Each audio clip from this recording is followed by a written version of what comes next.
For years, we've asked for real communication from those in power at United. Well, we've got it with this extended Omar Berrada interview in the latest United We Stand, where he runs through his vision and plan as CEO of United. Now, I want to run through some key points, both the good parts and the bad parts, and both need to be discussed. Plus, I've got to talk about some, well, quite frankly, dumb things that are being said about this interview, and this needs to be said.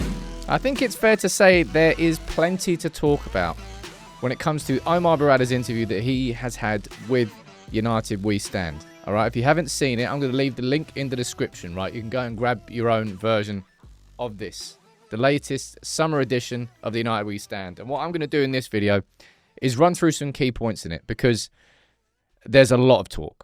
There's a lot being said, all right, about the vision to win the league by 2028 and whether that's a ridiculous thing for a CEO to say or a good thing.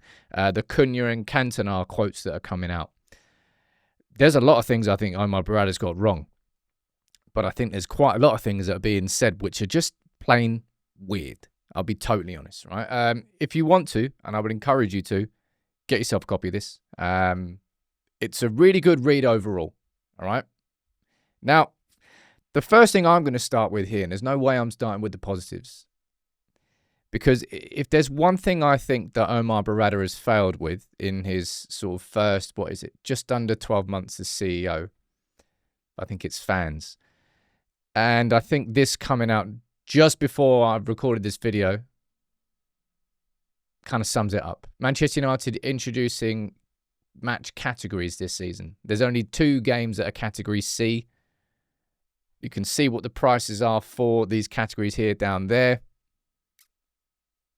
Nuts. You can see Laurie Whitwell saying that the average price last season was £41.41. That's going up to 57 quid for 20,000 fans. I think Omar Berrada has failed when it comes to fans. When it comes to the unconsulted ticket price rises, when it comes to even the cost of saving on away ticket collections in euros. The match day experience for United fans is getting more expensive and worse. And fans who are loyal, and he speaks about the loyalty in this interview and how amazed he is by it. That loyalty is being rewarded by United fans paying for the fact that this football club has hemorrhaged money for so long. And I think there's been a lot of probably irreparable damage that's been done by decisions that Berrada has taken when it comes to fans. And if I'm going to say the biggest thing that he's got wrong, I'm definitely going to point towards the fans. But when I'm hearing and seeing lots of stuff said about, well, it's just Brent.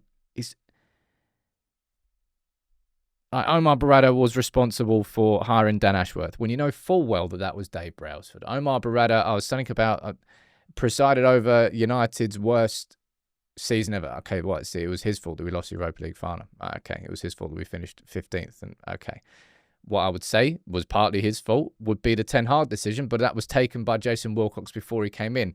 One thing I didn't like about the interview with Berrada was kind of he dismissed himself from the Amorim situation a little bit. Let me see exactly what I'm going to read through some points here as I talk. I've got my highlighter pen out because I'm sad.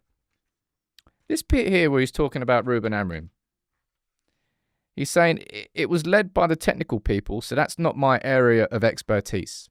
He's not completely distancing himself from it there, but effectively saying, if it goes wrong, it's not actually my area of expertise, so it's other people. I don't like that bit. There's a couple of bits I do like, and I want to tell you exactly why Omar Berrada has this sort of confidence. He has this vision. First of all, we've been crying out for actual communication, accountability, and we've got a CEO here that's saying we're going to win the league by 2028, and all of a sudden it's delusion. We just want honesty. It's like, damned if you do, damned if you don't. It's exactly what this is. And he speaks about this in a bit more detail as to what this plan is, right? He said, I firmly believe that we can do it. We have 2 or 3 summer windows to build a team to start competing to win the Premier League, and if we can achieve it before then, we'll all be happy, and nobody's saying that we don't want to win it until then. All we're saying is we're setting ourselves a target with a specific time frame to go and aim for that. Because if you said, we want to win the Premier League, then great, but by when? So this way, again, it's from the ownership to the management to everybody in the club that we have a target, we have a mission, and that's what we want to achieve. It's the accountability. We've got a date set now that everything can be driven towards. And I don't really see that as a bad thing at all. Oh no, the CEO of our football club wants us to win the title in 3 years. It's devastating. I'd rather have Ed Woodward, who would basically just stick his nose up the Glazers' arse and go, it's a good idea. That was our CEO before. Or Richard Arnold saying, well, what do you want me to do? We've actually got somebody who's got experience. And this is a key point, right? Omar Berrada in this part of the interview was speaking about sort of how bad this first season has been, right? He was asking him about whether he speaks to Jim Ratcliffe or not. And then he said, there's a lot of bullshitters in this industry. He goes, I used to call it bullshitters, but I think you must just learn to stay calm and learn to block out the noise. Fortunately or unfortunately for me, I've seen many situations that I've lived in the past that allow me to manage the current one. So even at Barca, and that's the big thing. At Barca, he went in 2004 and they hadn't won the league in how long? Of course, they grew up with the bloody golden generation, which is, perfect timing. And at that point, I think he worked specifically on commercials, so he wasn't really too involved in that. But he watched that from the sidelines and he understood the process. City, Pep's first bad season. I don't know why there's been comparisons with that, really, if I'm being completely honest. But he sat there and he watched it and he went through and he watched the rise of City. And now he's at United, and his first season has been an absolute abomination of finishing 15th. But Berrada is able to have this confidence because he's seen what's happened at Barca, and he saw the cycle. He's seen what happened at City, and he saw the cycle. And at United, he's at the beginning of the cycle, and we're all emotionally invested as fans. He's not. He's clinical. And that's what a CEO needs to be. And I've said this so many damn times that I want every single Manchester United footballer to have this attitude. And it's good to hear it directly from the CEO's mouth. Being given the opportunity to be part of the team that is going to help turn around this incredible club is unique.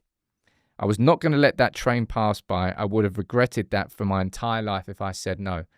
So, like Cunha coming in. How is it that United are still able to have this pull? Because you've got a CEO who's selling that vision now of you can be part of you will be a part of this. You will be a catalyst for this change. Join this. You don't want to miss out on this. You've got Jason Wilcox doing the same thing. I think the club is able to sell the vision. I hope that he's right in what he says in this interview, in that the worst is part of it, because the first year has been shit.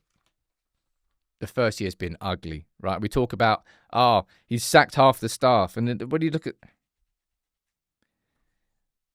between 2019 and 24, revenues grew by more or less 5%. The non-footballing staff grew by 20%. Operating costs grew by 35%. Those numbers don't match up until you eventually create a point that's unsustainable, like you're losing money in 5 years in a row. And redundancies have to be made. I think he ballsed up.